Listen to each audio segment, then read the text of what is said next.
ebusi also oko ICT and also oko IT mu a ye frɛ bibi wig, that is what you see is what you get. But over Ghana politics mu a twa say there be enye sa na tie what you hear is not what you get. They say into the busia oko media so Abossey Kai car dealers tini so after say aban no the taxi kɛseɛ bi abɛgu omu so na omu nema boɔ ayɛ dendenden tini so ama media no so Ghana for no abɛkyerɛ mu adwene afa ho bɛma nkyerɛ mu no akyerɛ adwene ma me ɛwɔ comment section ha yi Penyah block media mesro say ni di mu obey like video no da ma subscribe button some back the notification con no latest update na bɛkyerɛ wa adwene da ma me ɛwɔ comment section so ba so a na kyerɛ for so anya bi ahwɛ enti a changing government NDC ene Mahama ɛbɛtena akonya so no now dollar already has started a form that because from December mu ana yebekọ about 2 na dollar form about 14 column and esa course so kakra bi e call ye no esa ko through 14.7 and esa start esa tete aba form and answer de Mahama etna kunya so 7th January 2025 na dollar abedru 14.75 40.75 and the open na Mahama etna kunya so from there no dollar say eba form no na anije abafie eman endis for omu ye de dollar ba form economy no bia be ye inflation rate eba form bibia ebeye say cocoa so petrol beba form etna car dealers for endis for no more omu ewa Abossey Kai ho na omu ye de say oh ya tete niam so ya ye say kwansima ana you know Dennis Miracle abaje be ka say there be ensem na ba media no so no enya no kra because ono what na so to fuma tie niam ani bi wa head akọ omu a Abossey Kai omu mu daily cars no tunton cars first pass no when ni bia di nkomo tie bia no eno ma no disem but said yesi hu ni media ne so no se tinsem do media so enye sa na tie ho no mo enema bo ma form bibia so ntie ema omu de budget eba ye kra no na Abossey Kai cardless no je say ye head am omu di nya hihye papa bia ma wo mu ema no afenye market ebe ka ho asem on importation of spare parts. What have they done about it? In your 2026 budget, you said nothing about it. The Abossey Kai spare part dealers have been disappointed by you. You disappointed them. You know it. If you are really interested in taking away taxes, there are huge taxes that you imposed when you were first in office far back 2016. You should deal with it. Don't get up and introduce these small things and then you are interested in the PR, the optics. Honorable Deputy Minister of Finance, let's take this governance serious. Look, it's your time to rule, but leave a record anchored on principle and consistency, not convenience. If my mother in Winneba would have to pay 18% more on electricity, my dad in Chairman would have to pay 18% more on electricity. That is real impact. Kwansima ene hu say NDC card bearing members ni bi ehia aye press conference. Yes, omu reply to Afenya Markin ene you know Dennis Miracle abaje omu say obeka fa car dealers omu spare parts and nebo ayedin according to them nebo ayedin no omu beka sa fa ho. And in Ghana we all use different cars, you understand, so we told them with Sprinter we are working with the people, the importers that brings the engines and parts in. We are dialoguing with them. But if you come to Toyota, VAT, with Uber and everything, prices have dropped. Batteries, headlights, shocks. I mean, the dollar is down, so there's no reason why we are raising our prices. You understand? We have a challenge with the Sprinter, the people that sell the Sprinters. That's the only challenge we have. But aside that, you can go to all the stores around here. Prices have dropped. I have engines here that I was selling for 15,000. Now I'm selling for 10,000. And it's just a few people that bring the Sprinter engines and parts to Ghana. It's about maybe. Out of nowhere, Nancy, and who said, and Simbi, after a trago, ewo media, and they go, hey, moi. Abossey Kai's first part dealers threaten 1 week strike. Almost just almost a cost strike, ewo Ghana. Omo be ko 1 week. Omo start kan no last year 2025 ni mu. At the 9th month, September mu, and omo can say omo be ko strike if we say there is a constant increment of VAT. Into on shame onya she taxes now what so no big push project e cost so ministries now what so sanya ma onya she maybe a won we hu say tax now what so no to hu be me hu ye and o me hu ni enya fa so o man Wafa has not seen any good work the Mahama led administration has done, and that's his opinion. Wafa you sure say hu she me hu hwe say me hu bibia I don't tell menka o man pani na o so ni hu Mentano. Oma na yetimu no. So bia It's ministers no one ebo modi ama. Ministers no one ebo. O me dem bacho. Minister asem kra de nkoka kra mambufu. Ero kra de enka. Omo ba omo botom no mu hia o. Hwese gold board. Wo asami jam fikiti we ni ade ama no. Wo fa pacho ye pacho. Emma from there no amount for omo MP before munyai omo MP before they want to find ways and means to give the current government a bad name. Just say they were saying all sort of things, to defend their government. But Abusia, 8 February 2026, Abossey Kai dealers, chile say, Omubesa cost, Omubeko 1 week strike ni bi. Ni nyina say, aban no, increasing valued added tax on their product no. We're increasing by 20%. Wato tax mu 20%. Abusia comedian so a, Abossey Kai for no, omo esu ni so, as omo kwan. Yeah. School year, I'm for Kuko, Yamukuya, Yentiase, tax regime system, Kakus Yentiase, but Yentiase say, what the two about? So on Sebeboying, same way, only Tinibi, so we be MYA. In some idea, Tiawa, you were 4% start with that's your pastor. I will do all marketing. And this is what I'm trying to do on your home now. Number register with Jerry Quadia. And send me the 4% at Tosso. I didn't make 5%. And send me the 4% and work it is never 520. Now, I'm to listen to my buying. Or no, I buy with buying, or my paycheck, if 54%, I would do 20%. 4 to 20%. Exactly. Now, you will VAT 50% will be a year where eating. And now, you will your covenant 1%. I bet you you will get 2.5%. Near sour any size 2.5%. First, it's on my camp buying the back of it. I was bored. And on the other tweet, you see, I'm overcard again, so engineer 20,000. That's a distant area. I said to the working instead of 20,000. Number two, I'm the two, so say, Jaka. Na me see my buying. It's nice say. Abra only about 20 no. Also register o GRE. Oni Japan ya pambia. Oni the end bono ewo form.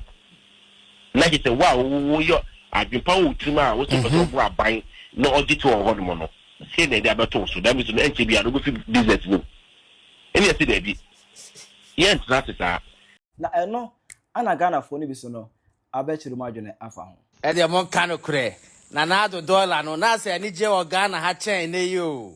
Hey, and na dollar yi de. O beti esikoko farmers force, teachers for bia chira de, ye twa mo ka 2 months. Nurse for bia ye adwuma. Omo atayibu mama. O kwa no dollar. I dollar na de aba Ghana. Ya de aba mo bi esun. Reset na ka obi bia mo obi bia esu kuma.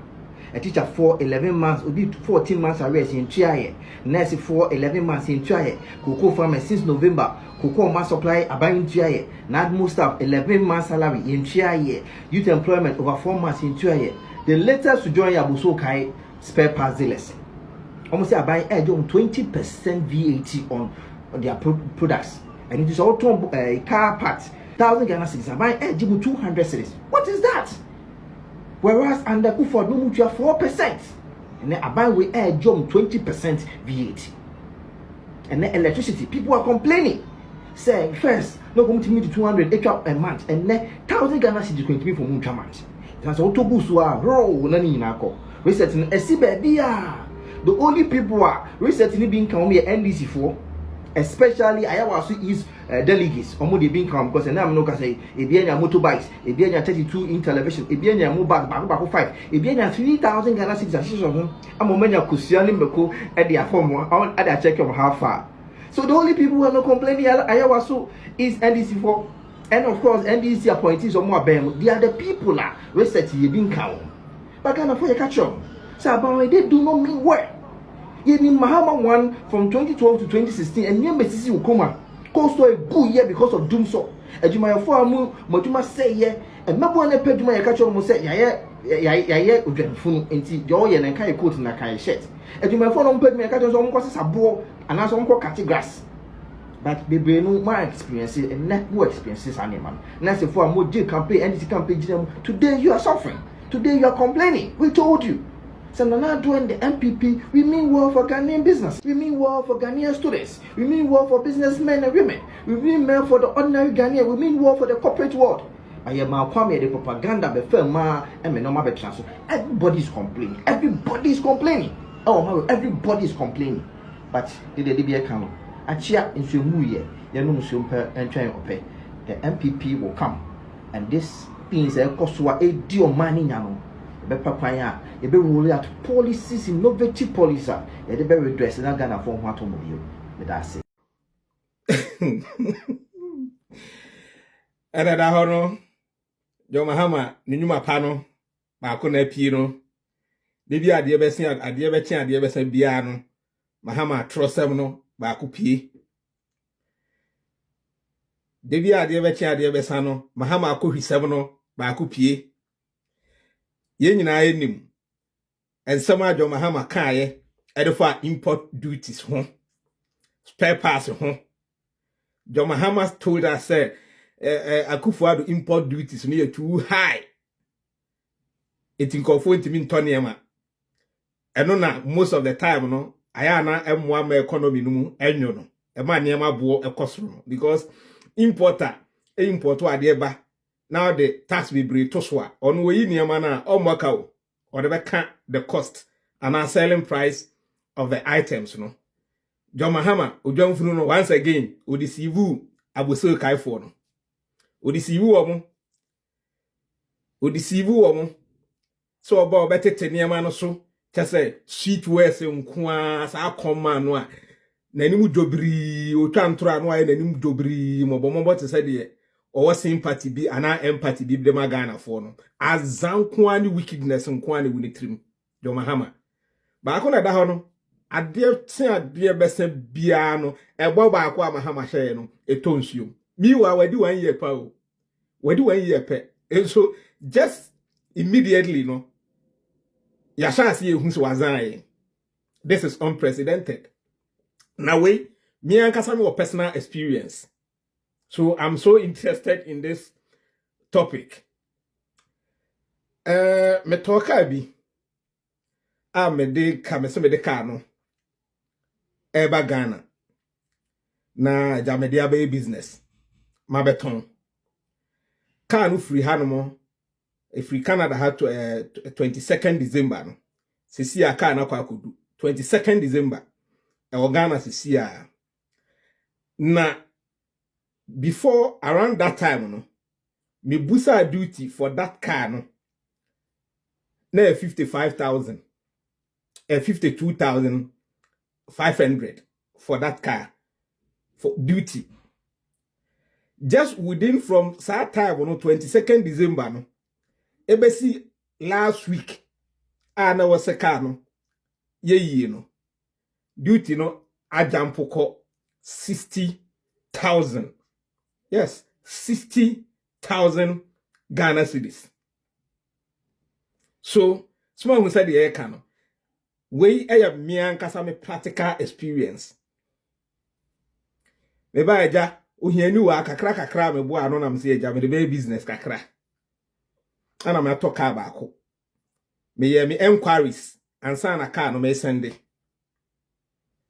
But ebedu Ghana no within this short time no baby duties no akwa akoduru no na de me yakra ne say apart from say duty we no aside say duty we no a metua no obeti Singapore hade obeti yese hwan rent de te se ngongunai yo John Mahama obi a osun ya kasa ya se import duty edin ano ehye Akufo-Addo ye insensitive na nunti na ama niema bo ayedin o Ghana no. So you guys should not blame the importers. Omo mo to niema Abossey Kai, omo mo fa niema firi aburuchiri ekoyi ne habo no. Don't blame them. The recklessness and the incompetence of Mahama. Enti eniema no bo ntimi ma form da. Because one kasa wa to niema no.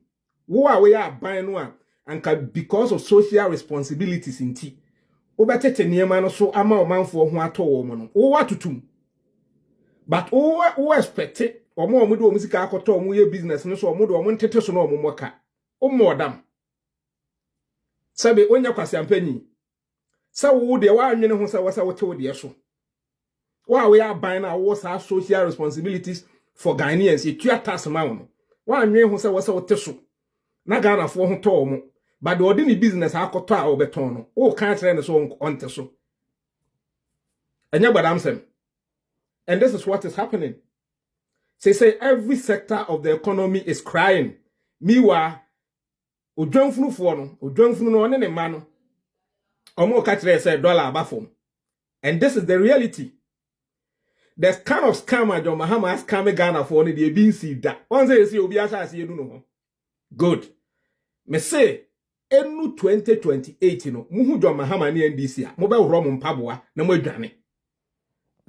Abusia ene okwa Abossey Kai baby e ton spare parts na eja dem e di pika spare parts de lese wo hodum omo to pia fa ejan omo tie NDC aban su ntesu kokko omo se John Mahama ne na aban so omo ahwe yi a oye kira wo mo be ye ti omo na nya asem ketwa de na aba ke wo na etaban aban koto be kuma frakadam aban atai aban a won dua hiafo ho aban a wo bu Ghana fo komu waye na ade ni bi ene ye koda sori ya Mahama say eto a eda eye spare parts so VAT eda spare parts so wa pagam every 4% one fa anko 5 one fa anko 6 one fa anko 7 wa twam 10 ka 15 pre ko 20% ana we increase no akoduru enti first no nka woto spare parts a eto eda so ye 4% ene Mahama edi eto no akosoro akoduru 20%.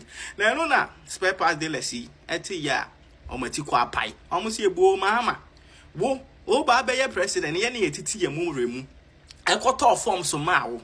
E ma wutimi gina ye. Ye bo echidom pa. Eye campaign ma wo. E ma be ye president. O de senka wanya hwe ama wa ase a. Anka aboro kro no. O de se wanya hwe wanya bibi papa bi anya ma ye yan. Anka wo de taxi e ba be to ye so ama ye nwuma egu na no na omo se NDC aban ya hwe ya chese demonstration wo be ye ti om na we ye Ghana ni a wo car we talk spare parts. This is the implication ya but na mchechi omo yi first no se ka wo to e spare parts e bo na ye gege wo no ye calculate 4% of it near the account no watua enti se wo to spare parts na e 1000 Ghana cedis you better calculate 4% of it, which is 40 Ghana cedis. Near the account, na 1,040 Ghana cedis. No way to ya.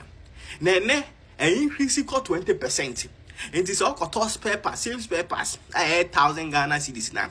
You better calculate 20% near the account. Instead of say ubetria 1,040 Ghana cedis previously now triano. Say ubetria 1,200 Ghana cedis. Eto no every 40 Ghana cedis akodu 200 Ghana cedis. Enti spare pass same spare pass na o turn 1,000 Ghana cedis na utua VAT 40 Ghana kam na 1,040 Ghana cedis no. Ya pagem every 1,040 Ghana cedis no akodu 1,200 Ghana cedis. Pre ko 160 Ghana cedis ana ban dia kam. NDC aban chese woman june Ghana for ho mobile mo fa blog cry nsi from kiosk nkuko bu kura mumbo bi nanso sike coach ba breman e wo mamumanya mo fa anya ehwe ana mo side to ebu Ghana for ko mo ana mo be ka kire en se sami jam feed the dollars bebri efra mo no ne aba Sami Jenfi the dollars baby the free amount and abanka mo sign the taxes sign back cry thing. Go there kufu hado pegu honum. Matwe ni nyina ton ayenhu baby asika no ewo. Ene niama sign the abane say a year tax VAT and I'm increasing every 4%. I got 20%. And you see, this is not just the reason why in here. A year Abossey Kai for buafu. And this iba bem on first budget. And almost this special impost levy be assigned by no affect spare pass. And this animal when you know and a Abossey Kai for a coma and then almost voice it out. And then ya no kwa obi wa Abossey Kai. First no na otokania 100 Ghana cedis am ebetimi edi be 1 week. And then I just worth of 400 Ghana cedis ansa na etimi ni we 1 week. And this animal we hardship by ekoso. Eto aban ni di bu Ghana fo kom. Any baby a yenhunu sika no, baby a efa. Eno na ama Abossey Kai fo eno mo te Ghana fo, omo te aban no so ntesu kokko. Obi da kira wadwen ama me. Ewo comment section. Hi Penyah Media. Accra.